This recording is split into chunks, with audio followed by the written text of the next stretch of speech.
Maging si Ted Filon mga kababayan ay ngayon kinikilabutan sa pinaggagawa ngayon ni Pacman. Dahil anya, puro daw kaplastikan.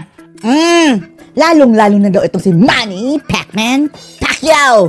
Na kung dati-rati, panay sabing ang mga Marcos ay mga kawatan, kurakot, diktador. Kung ano-ano pang mga masasamang salita mga kababayan. Pero ngayon, para na daw isang aso mga kababayan na pasunod-sunod sa kanyang amo.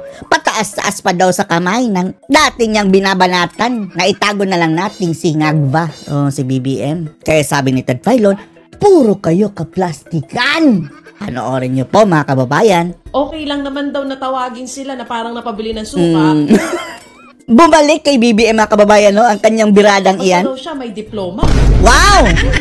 Oo. At yun pala ang sagot mga kababayan ni Vic Rodriguez. Na, sige, tawagin nyo lang kaming Team Suka, pero mayroon kaming diploma. Kayo, special diploma mga kababayan. Lalong-lalo na yan si BBM at si Pacman. Lalabanan daw sino nila. ba walang diploma? Ha? Hindi ko alam kung sino pinatutungkulan niya. Ang sabi niya, Numero 1 walang diploma mga kababayan, yung nangot yan ng suka.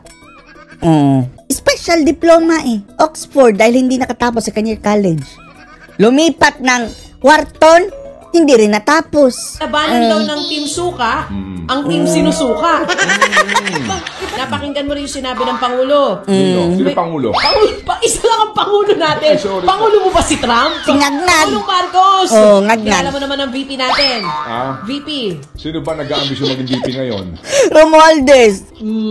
Madami sila yata. Madami sila mga kababayan. At isa sa mga nag-aambisyon sa tingin natin na maging VP ay si Chis Escudero. Dahil mayroong binalita mga kababayan lately na willing din daw pumalit si Chis Escudero bilang Vice President mga kababayan kapag mai-impeach si Sara Duterte. Kapal ang mukha, ang kapal ng kilay mo, Chis. Oo. Pero yun nga sinabi Mag-away muna kayo ni Tambaluslos. Pangulo, tila yung iba daw, wala siyang binanggit kung sino yung iba daw na kandidato parang napabili lang daw ng suka. May mga ganun. Lalabanan daw Sino nila. ba walang diploma? Ha? Hindi ko alam kung sino pinatutungkulan niya. Ang sabi niya, lalabanan daw ng Team Suka, Team ang Team Suka. Sinusuka. Iba na ngayon. Hindi na kasamaan versus kadiliman. Si Roque. Basta kasamaan, kadiliman, basta ngayon puro kaplastikan. Kaplastikan. Ito na sinasabi natin mga kababayan. Kasi Yun ang palinaw. napaka Mga plastic. Mapagpanggap naman yung sitwasyon na binibira mo ng binibira nung nagdaang halalan. Mga balat kayo. Ipapakulong pa ni Manny Pacquiao mga kababayan si Imelda, ang nanay. Pero wag na lang nating ihalo doon sa mga ordinaryong mga bilanggo dahil baka mamatay pa yan. Sabi ni Pacquiao mga kababayan. Ng corrupt at magnanakaw. Pero naandong itinataas ang kamay mo nang sinasabi mo magnanakaw. Ang taga-bukid doon, si Manny Pacquiao. Diyos mio, animal. Sama-sama ng babangag muli. Babalik na naman tayo doon sa sinabi mo. Sa politika, walang permanente talaga. Isipin natin, hindi pa nung nagdaang eleksyon, binibira mo yan at binibira mo, sinasabi mo magnanakaw. Ngayon na. Talaga? Tapos ngayon mga kababayan, join the club? Ano kayang explanation ni Pacquiao nun, no? Anong palusot mo ngayon, Kiao? Ibig sabihin mga kababayan, yung pinagsasabi ni Pacquiao dati, puro buladas lang. Ngayon kasali na siya. Kaya hindi nga tayo naniniwala dyan kay Pacquiao. Bakit pa kaya mga kababayan, nananalo pa rin, no? Marami kasing bumuboto pa rin kay Pacquiao, Lalong-lalo na dun sa mga tambay-tambay lang sa kanto mga kababayan, wala na. Pacquiao, Lito Lapid, yan na talagang binoboto nila. Mas marami sila Kaya hindi tayo umaangat. Kasama ka sa entablado at pinatataas mo ang iyong kamay. Ito sinasabi mo magnanakaw. Pacquiao, taga-bukid nun. Iboto. Hoy! So talaga, kahit saan na tayo napunta, inaantay lang natin makakausap natin ngayon Malamang nagbabakbakan na naman ang mga yan. Team Suka versus Team Sinuka. Love lang mga kapatid Araw ng mga puso ngayon, kalmahan nyo lang. Si Manny Pacquiao daw yun. Si Manny, nyaknyaw. Naku po, ayun. Di ba siya yung mayroong advertisement ng suka, dato puti? Siya ang natamaan. Congratulations, you are the best. Okay. Si Opo. party list din pala yung asawa ni Manny.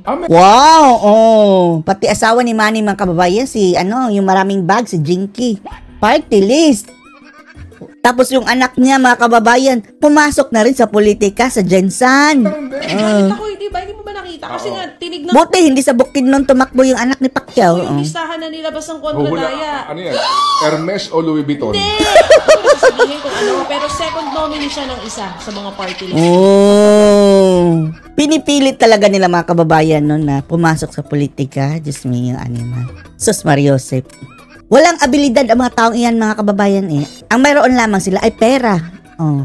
Yeah. Gulat nga ako sa ko, ay, Tapos, wag niyo sabihin, hindi rin pera ang kanilang purpose mga kababayan. Kaya naupo sila dyan. Jinky pala. Ano ang pangalan ng kanilang party? Gusto mo Wag mo na sabihin, baka libre endorsement pa. Okay. Basta isa siya sa mga nominees ng isang party list group. Wala kami bakit. Basta kami, ipanaw sambayanan na kami. Party Ikaw, ano list kung namin. gagawa tayo? Nag-iisip ka na ba? Hindi, Kasi kung lahat sakasakali, pwede tumakbo baka eh. pwede yung party list mo ay LV party list. Louis Vuitton. Siguro, party list si Jinky. Lumang bag. Lumang vag, laging busog. Party list. LV. Lumang bag. Kinutya ni presidential candidate Manny Pacquiao ang mga boto pa Bobo. Eto mga kababayan, throwback mga kababayan. Not so long ago, 3 years ago mga kababayan, binakbakan ni Pacquiao si BBM. Tapos ngayon, join the club. kay Bongbong Marcos Jr. Sa kabila Ng lipstick, kipula ng labi mga kababayan at may makeup ang angkor. daw ng kasaysayan ng matinding korupsyon ng pamilyang ito. Si Bongbong Marcos, Bongbong. din ang Bagay na bagay sa kanyang pangalan mga kababayan, Bongbong. Bobong. Ano ba yung sabi ni Pacquiao? Boboto. pangangampanya sa kanyang ginagawang vlog. Itinuon niya ang mensahe sa mga botante. Tingnan nyo ba kababayan dati-rati ha? Kung gaano kasaya ang mga tao kung lumabas si BBM. Ngayon, anong nangyari mga kababayan? Nangampanya si Ngagvaz ng kanyang line-up.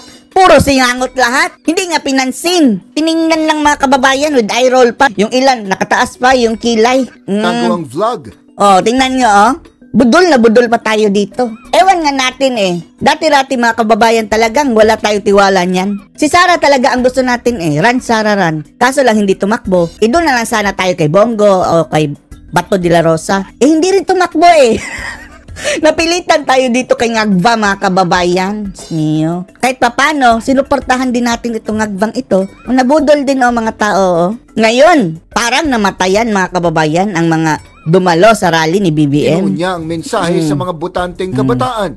Tuwang-tuwa pa sila Kumusta na pala ito ngayon mga kababayan? Hanapin natin ito isa-isa. Tatanungin natin kagaya ng tanong ni Sharon Cuneta. Nagsisisi ka na ba? Sa may pinakamalaking bilang ng mga botante sa Pilipinas. Ang pagparami ng scholarship program at kasama na sa libreng pag-aaral sa SUCs. Nasaan na ang pangako mong iyan, BBM? Ang sarap isampal ng sinabing ito ni BBM mga kababayan. Anong ginawa niya ngayon? Kinaltasan nga ng budget yung mga kababayan, mga SUCs. Ilan na ba pa iskalar mo? Puro salita lang talaga mga kababayan. Kagaya ng mga pangako ni Pacman. Ay isa sa mga prioridad ng Uniteam. Mas maraming oportunidad na makakapag-aral ng libre. 3 years na. Sa halip na pag-aaral ang iyong pagtutuunan, ang pinagtutuunan mo, ayuda. Mas mainam. Plano rin ni na BBM at Sara na tugunan ng iba pang issue ng mga Unit team pa yan dati. Budol na budol pa. kabataan tulad ng climate change, mental health, early pregnancy at online bullying. Lahat, wala mga kababayan. Walang ginawa. Ang Uniteam ay magsusulong ng mga programang maprotektahan at mapapaganda ang kalagayan ng ating mga kabataan. Ngayon mga kababayan, mga kabataan, lulong na sa droga. Animal. Kailangan ay mas lumaki ang bahagi ng ating mga kabataan sa pag-uusap ng mga isyong nabanggit. Sila ang ating kinabukasan. Paano na naging kinabukasan, nagiging bangag ang kabataan? At yung hindi gumagamit ng droga mga kababayan, siya namang nabibiktima ng mga drogista, mga adik. Kawawa. Let us involve them more. Let us empower them and give them a voice in these discussions that involve them directly. Kayo na ang humusga mga kababayan 3 years ago. Yan ang kanyang pangako. Natupad ba? May natupad ba niyan? future. Pero ayon kay Manny Pacquiao na kandidato rin Isa sa pa yung ugok na yan, Yan ang sinasabi ni Ted Filon, mga kababayan, na puro kaplastikan. pagkapangulo, sa gitna ng mga pangakong ito, hindi dapat kalimutan ang pagnanakaw na ginawa ng pamilya Marcos. Ikaw ata nakalimot, nyak-nyaw. Ikaw ang nakalimot. Bakit ba naghihirap ang bansa natin? Sagot. Dahil walang pera? Hindi mali yan. Dahil sa korupsyon. Tapos ngayon, join the club ka. Parte ka sa napapahirap ng Pilipinas, kyaw. Ang mga Marcos, bilyon-bilyon, trilyon-trilyon ang korupsyon. Pwede ipakita ito kay Pacquiao, mga kababayan. Tapos ibubuto natin. Talagang ang talino natin. Ang talino talaga. Abot langit. Maalampas pa sa langit, mga kababayan. Diba? Katalinuhan. Ang talino talaga natin. Parang ngagba din, no? Dilat na dilat ang mga mata, mga Talino kababayan. talaga natin. Kasi ang kahit anong problema ang pag-usapan, mauwi talaga ang dahilan siguro. Tinataya na nasa 10 bilyong piso umano ang ninakaw ng pamilya Marcos sa Pilipinas. At ngayon, kung hindi yan bababa, kumusta na kaya ang Pilipinas, mga kababayan? Ang balak 18 years. Dahil after niyan, si Tambaluslos, tapos sa 2034, si Charis Pimpenko aka Sandro Marcos. Ano masasabi nyo dito, mga kababayan, na puro kaplastikan itong mga nakapalibot kay BBM ngayon, lalong-lalo na si Pacman? Ano masasabi nyo dito? Post the comments below.